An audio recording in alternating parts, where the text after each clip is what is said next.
Dando sequência aqui ao nosso tema, é a Trindade uma doutrina bíblica? Nós vamos analisar aqui, mais uma vez, um pouco da vida de Jesus Cristo. Até porque a Trindade geralmente foca muito mais a pessoa de Jesus Cristo do que do próprio Jeová e do Espírito Santo. Então nós decidimos fazer mais um vídeo a respeito de Jesus, para deixar esse assunto aqui mais esclarecido ainda e provar que a Trindade realmente não tem nenhum fundamento bíblico. Ok? Então nós vamos analisar dessa vez alguns aspectos, alguns eventos que aconteceu durante o período que Jesus Cristo estava na Terra e também após a sua ressurreição já no céu.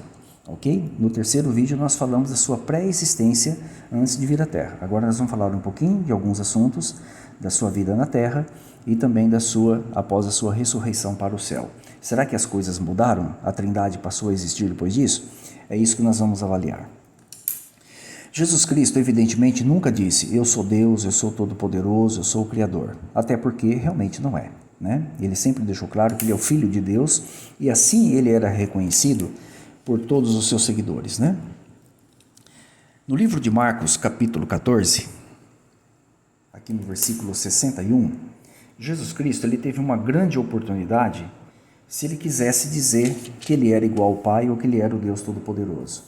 Veja no interrogatório que foi feito com ele no Sinédrio, o que foi perguntado para ele. Olha, o sumo sacerdote voltou a interrogá-lo, dizendo, você é o Cristo, ou seja, o Messias, o ungido, o Filho do Bendito, ou seja, do Deus Altíssimo, como algumas Bíblias vertem, ou Deus vivo, né? Você é. Veja bem, Jesus aqui ele teve a oportunidade de revelar a sua identidade. Se ele fosse parte da Trindade, Deus Filho, Deus Todo-Poderoso, então este era o momento dele revelar isso. E o que ele confirmou? Né? Se ele era o Cristo, Filho do Deus Altíssimo, veja o que ele disse aqui. Ó. Olha lá, eu sou. Né? Algumas Bíblias colocam eu sou. Então Jesus deixou claro que ele não era o Deus Todo-Poderoso e nem parte dessa divindade de Deus Poderoso, mas sim o ungido do Deus Todo-Poderoso, o Filho do Deus Todo-Poderoso. Então fica muito claro que Jesus Cristo, ele negou ser Deus, né? Como muitos tentam afirmar.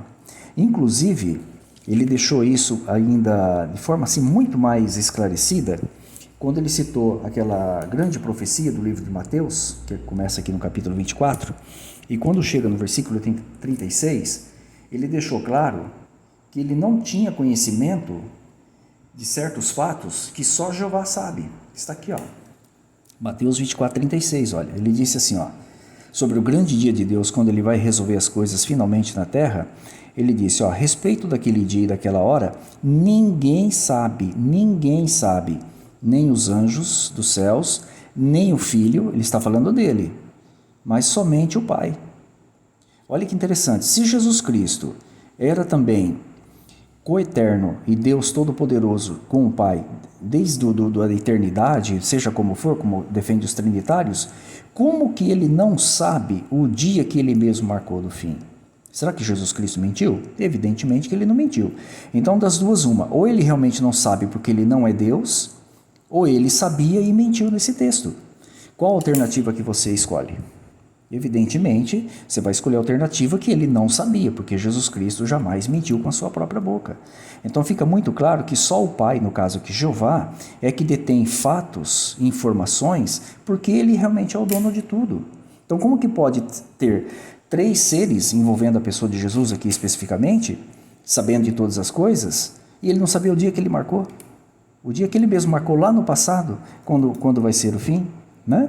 Então fica muito claro aqui que Jesus exaltou o Pai como o único sábio, né? Inclusive ele excluiu ele dessa posição, ok? Você consegue imaginar o Todo-Poderoso fazendo isso? Que diz aqui no Evangelho de João? A gente poderia citar aqui dezenas e dezenas de textos, né? Mas imagina o tamanho que ficaria esse vídeo, né? Levaríamos aqui muitas horas. Então nós estamos tentando condensar as informações aqui dentro de um período de mais ou menos de uns 10 minutos, até para não ficar muito cansativo, tá? Olha aqui, ó. Você consegue imaginar alguém com o título de Todo-Poderoso fazer o que está aqui no capítulo de João, Evangelho de João, capítulo 8, versículo 55? Olha só. No entanto, vocês não o conhecem, mas eu o conheço. Ele está falando de Jeová, o Pai, né? E se eu disser que não conheço, seria mentiroso, como vocês. Mas eu o conheço, está falando de Jeová, o Pai Celestial, e obedeço a sua palavra. Você consegue imaginar alguém que fosse todo-poderoso, que é todo-poderoso, obedecer outro? Imagina um todo-poderoso obedecendo outro? Realmente não tem o menor sentido. Então fica muito claro que Jesus Cristo na terra continuou a sua submissão a Jeová, como ele já tinha lá em Miqueias capítulo 5, versículo 4, nós citamos, né, que Jeová já era o Deus dele antes dele vir à terra, né? E isso ficou muito claro ainda quando os apóstolos escreveram, por exemplo, o livro de Atos, olha. Atos capítulo 3, versículo 13, destaca quem Jesus Cristo realmente é em relação a Jeová. Olha, o Deus de Abraão, de Isaque e de Jacó, o Deus de nossos antepassados, glorificou quem? Seu servo Jesus. Essa expressão, servo Jesus, está também no capítulo 4, versículo 27 e 30. Aquele que vocês entregaram e negaram diante de Pilatos, etc. Né? Então veja, quem que é o Deus de Abraão, Isaque e Jacó? Jeová, evidentemente. E ele glorificou quem? Glorificou seu servo Jesus. Jesus, a Bíblia deixa claro que ele é servo do Deus Altíssimo, Jeová, como vocês podem notar. Essa submissão como servo de Jeová e aquele que cumpre a vontade de Jeová, cumpriu na terra e continua cumprindo no céu, fica mais claro ainda no livro de 1 Coríntios capítulo 15, versículo 24 em diante, que você está vendo aí. Aqui mostra que Jesus Cristo ele continua submisso a Jeová, mesmo tendo a posição como Rei dos Reis, porque aqui o fato está falando do fim do milênio, entendeu? Olha, a seguir o fim, quando ele entregar o reino a seu Deus e Pai. Veja, lá no fim dos 1000 anos, Jesus Cristo vai devolver o reino para quem? Para seu Deus e Pai. Então, para os apóstolos, Jesus Cristo, mesmo no céu, como Rei dos Reis, Senhor dos Senhores, e após governar 1000 anos a terra, ele continua tendo um Deus e Pai acima de si. E ele vai devolver o reino que o Pai entregou para ele.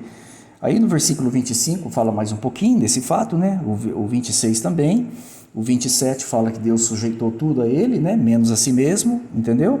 E no 28 acaba concluindo, né? Você congela a imagem para ler tudo. Ó. No entanto, quando todas as coisas tiverem sido sujeitas, então o próprio Filho também se sujeitará àquele que lhe sujeitou todas as coisas. Ou seja, Jesus se sujeitará a Jeová, lá no fim dos 1000 anos, para que Deus, Jeová, Deus seja todas as coisas para com todos. Então fica muito claro que Jesus é um servo leal de Jeová. Até no fim dos 1000 anos, ele vai continuar submisso a Jeová para fazer a vontade de Jeová. E para nós sacramentarmos de vez essa situação e eliminar todo e qualquer conceito da Trindade, né? Nós vamos ler o livro de Apocalipse agora, capítulo 3, versículo 2. Olha aqui, ó.